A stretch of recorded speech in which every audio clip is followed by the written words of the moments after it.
আমরা সবাই খেতে জানি, খেতে তো সবাই ভালোবাসে, কিন্তু রান্না করতে অনেক ছেলে ভাবে রান্না করা শুধু মেয়েদের কাজ। অথচ এটা একদমই ভুল ধারণা। রান্না করা কোনো লিঙ্গভিত্তিক কাজ নয়, এটা একটা আর্ট, একটা স্কিল, একটা সেলফ ডিপেন্ডেন্স। ভাবুন তো, বাইরে খাওয়ার চেয়ে যদি আপনি নিজের হাতে হেলদি টেস্টি খাবার বানাতে পারেন, তাহলে সেটা কতটা প্রাউড মুহূর্ত হবে। ছেলেরা রান্না করলে কি হয় জানেন? ছেলেদের আত্মবিশ্বাস বেড়ে যায়, পরিবার এবং বন্ধুদের কাছে তাদের রেসপেক্ট বাড়ে, হেলদি লাইফস্টাইল মেনটেন করা অনেক সহজ হয়। আর সবচেয়ে বড় কথা, নিজের জীবনে আপনি হয়ে উঠবেন সেলফ রিলায়েবল। আর কেউ যদি বলে আপনাকে রান্না করা ছেলেদের কাজ না, তাহলে হেসে দিন, কারণ রান্না মানে শুধুমাত্র পেট ভরানো নয়। রান্না মানে সৃজনশীলতা, দায়িত্বশীলতা এবং নিজের কেয়ার নেওয়া। আজ যদি আপনি রান্না শেখেন, আগামীকাল কোনো পরিস্থিতিতেই আপনাকে কারোর উপর নির্ভর করতে হবে না। তো আমাকে অনেকেই জিজ্ঞেস করে, দাদা তুমি যেগুলো খাও সেগুলোর একদিন রেসিপি দেখাও।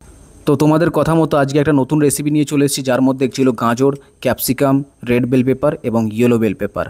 তারপরে এগুলো ছোটো ছোটোভাবে কেটে নেওয়ার পরে আমি পেঁয়াজগুলোকেও ছোটো ছোটোভাবে একদম কেটে নিলাম। তারপর গরম ফ্রাই প্যানে আমি কিছুটা তেল দিয়ে দিলাম। এই তেলটা কিন্তু পমেস অলিভ অয়েলও না, লাইট অলিভ অয়েলও না, এটা ছিল এক্সট্রা ভার্জিন অলিভ অয়েল। এটা গরম হওয়ার পরে আমি পেঁয়াজগুলোর মধ্যে দিয়ে দিলাম। পেঁয়াজগুলো কিছুটা ব্রাউন কালারের হয়ে যাওয়ার পরে আমি তার মধ্যে আমার কেটে রাখা সমস্ত ভেজিটেবলসগুলো দিয়ে দিলাম। সেগুলো কিছুক্ষণ ধরে নাড়লাম। তোমরা চাইলে এতে কিন্তু বিনস এবং বেবিকর্নও ব্যবহার করতে পারো। আমি এখানে টোটাল 5খানা ডিমের সাদা অংশ ইউজ করব এবং 3খানা কুসুম ইউজ করব। কুসুম আমি লিমিটেশনেই খাই, কারণ বেশি কুসুম কিন্তু কোলেস্টেরলের একটা অন্যতম কারণ। তারপর আমি সবজিগুলোকে আরো কিছুক্ষণ নাড়িয়ে নেব, যতক্ষণ না সেটা ব্রাউন কালারের হয়ে যাচ্ছে। তারপর এতে আমি পরিমাণ মতো রক সল্ট দিয়ে দেবো। আমি এখানে খাদির রক সল্ট ইউজ করেছি, তোমরা চাইলে সেখানে টাটার রক সল্ট বা অন্য কোনো নুনও ইউজ করতে পারো। তারপর আমি পরিমাণ মতো গোলমরিচ গুঁড়ো, হলুদ গুঁড়ো, তারপর পরিমাণ মতো একটু দারচিনি এবং লবঙ্গ দিয়ে দিলাম, কারণ এগুলো কোলেস্ট্রল নিয়ন্ত্রণে রাখতে খুব সহায়তা করে। সেগুলো কিছুক্ষণ নাড়াচাড়া করার পরে আমি তার মধ্যে ডিমগুলো দিয়ে দেবো। টোটাল 3খানা ডিমের কুসুম এবং 5খানা ডিমের সাদা অংশ দিয়ে আমি কিছুক্ষণ ধরে নাড়তে থাকলাম, ততক্ষণ পর্যন্ত নাড়লাম যতক্ষণ না সেটা ব্রাউন কালারের হয়ে যায়। দেখতেই পাচ্ছ কি করে আমি করছি। মোটামুটি আমাদের রান্না প্রায় শেষের পথেই। দেখতেই পাচ্ছ ব্রাউন হয়ে গেছে আমাদের ডিমগুলো।